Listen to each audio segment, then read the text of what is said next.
Marathi chamber of commerce आणि समृद्ध कोकण चळवळीचे सगळे सहभागी संजय यादवराव सर, डॉक्टर मोकल साहेब आणि आमचे आदर्श सुर्यास दादा, पर्यटन क्षेत्रातले. पर्यटन हा विषय जर बघितला ना तर खूप व्यापक आहे. म्हणजे आपण ह्या क्षेत्रामध्ये जितकं करेल तितकं कमी, हा माझा 9 वर्षाचा अनुभव. मी आज विचार करते की ज्या वेळेला आम्ही पर्यटन केंद्र म्हणून ज्या वेळेला नेचर स्टेची सुरुवात केली त्यावेळेला आमच्याकडे निसर्गाशिवाय दुसरं काहीच नव्हतं.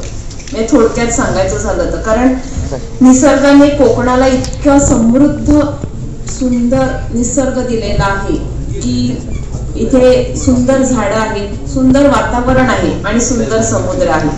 म्हणजे आपल्याला जर पर्यटनाच्या क्षेत्रामध्ये काही करायचं असेल तर विशेष आपल्याला खूप काही एफर्ट्स घ्यायचे आहेत असंही नाही. तर त्या निसर्गाचा जर आपण फक्त वापर केला तरीही आपण खूप चांगलं उद्योग, म्हणजे जर आर्थिकदृष्ट्या जर आपल्याला सक्षमीकरणाकडे जायचंय किंवा कोकणाचा विकास करायचा आहे तर त्याच्यासाठी ऑलरेडी आपल्याला निसर्गाने खूप छान दिलेला आहे. पर्यटन स्थळ ही आता कुठली जशी आपण नावाने ठेवू शकत नाही की इकडेच फक्त पर्यटन समुद्र आहे तर तिकडेच पर्यटन चालणार आहे, बाकी ठिकाणी नाही. ही कन्सेप्टच आता राहिलेली नाहीये.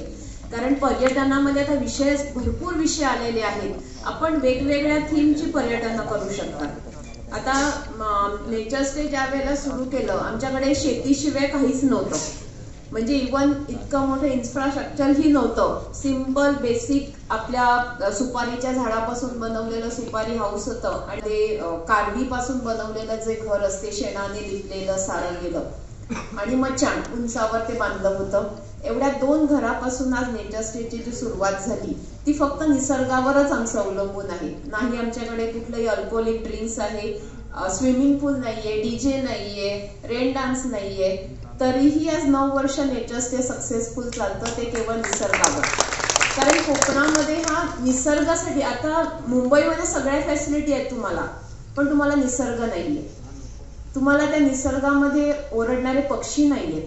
मुंबईकडे किंवा गाव सोडून आज बाहेर का येतोय? फक्त पैशासाठी. कोणालाही हौस नाही की आपलं घरदार सोडून बाहेर पडावं, पण प्रत्येक जण रोजगारासाठी बाहेर पडतो. पण ह्या शेतीमध्येच इतका छान रोजगार आहे, फक्त आपल्याकडे त्याला बघण्याचा दृष्टिकोन आता बदलणं गरजेचं आहे.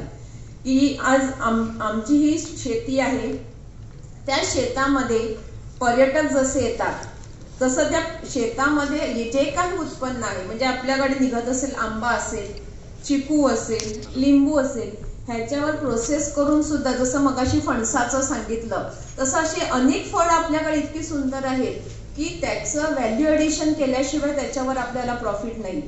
तर व्यवसाय हे भरपूर मिळत जातात. ते सुरुवात करणं आणि त्याच्याकडे त्या दृष्टीने पाहण्याची आता गरज झालेली आहे. शेती पर्यटन म्हटलं तर केवळ इतकं नाही की पर्यटक आपल्याकडे येणार, राहणार शेतात आणि जाणार असं नाही राहिलेलं मिळत. तर त्याच्यामध्ये तुम्ही जितकं कराल तितकं कमी आहे. पर्यटन केंद्रच डेव्हलप होत नसतो तर तिकडचा संपूर्ण भाग डेव्हलप होत असतो.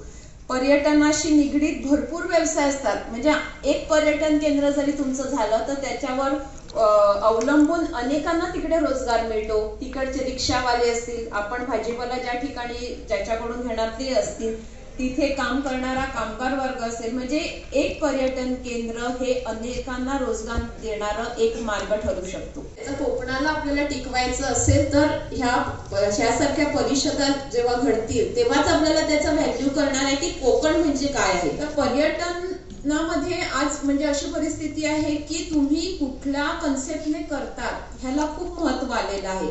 म्हणजे तुमच्याकडे स्विमिंग पूलच पाहिजे, डीजेच पाहिजे ही काही अट्टहास राहिलेली नाही, किंवा खूप मोठी तुमची इन्व्हेस्टमेंटच पाहिजे असं नाही. तर खूप कमी बजेटमध्ये, जसं सुर्यादादाने सांगितलेलं की जितकं रॉ आहे तितकं ठेवा. आज आम्ही पावसाळ्यात 3 महिने रिसॉर्ट बंद ठेवतो. का ठेवतो?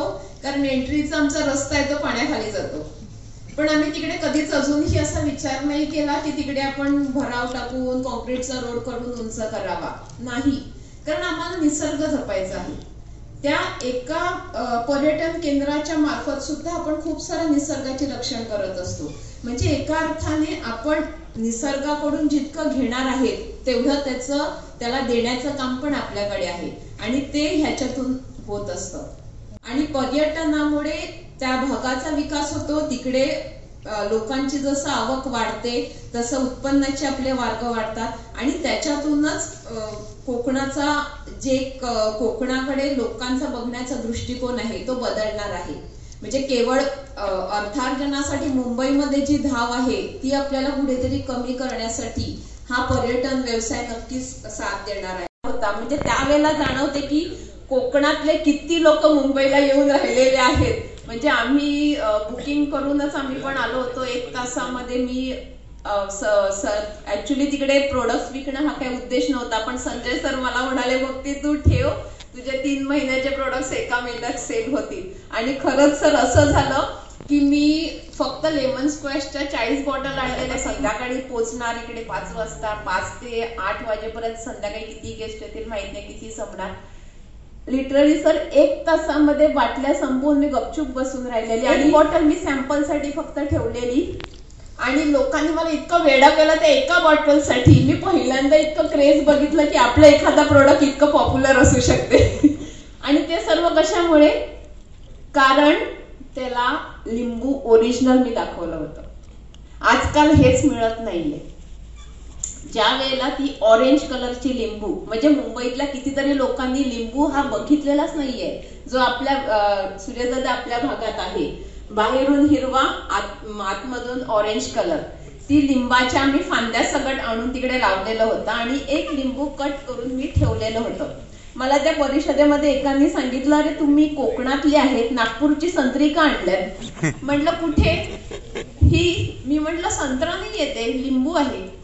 नाही शक्य. मी म्हटलं अरे लिंबू आहे, मला हातावर टेस्ट करायला द्या संत्री. मी त्याला रस टाकून अक्षरशः हातावर टेस्ट करायलेली हे लिंबू आहे. ही परिस्थिती आपल्या कोकणाची आहे की आपल्याकडे असलेले फळं सुद्धा आपल्याला माहित नाहीये. मुंबईमध्ये येऊन राहिल्यामुळे ह्यांना लिंबाच्या जातीही माहित राहिलेल्या नाहीये. म्हणजे इतकं निसर्गापासून हे सगळे दूर चाललेले आहे. पर्यटन हा विषय खरंच खूप मोठा आहे, बोलेल तितकं कमी आहे. वेळेची मर्यादा राखून मी माझे 2 शब्द पुरे करते आणि सरांच्या ह्या कोकण विजनला आपण अशाच प्रकारे सहकार्य सतत करत राहू, तरच कोकणाचा विकास होणार आहे. जय हिंद, जय महाराष्ट्र, जय कोकण.